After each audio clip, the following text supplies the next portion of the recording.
millimeters a minute feed rate. It's got a bad sound and it's really annoying me. So listen to that.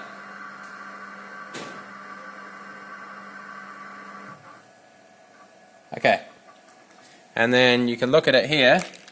So obviously there's the following error, 0.0016.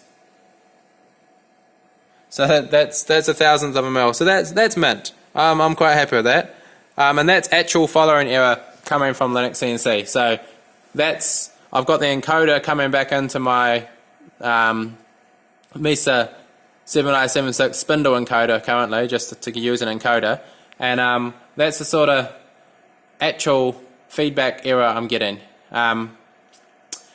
Yeah, so I'm pretty happy with that, but that noise, I really need to stop that noise and turn on some notch filters or turn on something. I'll post the options that I have, the filters, and yeah, I'm not quite sure what I need to do to turn it down.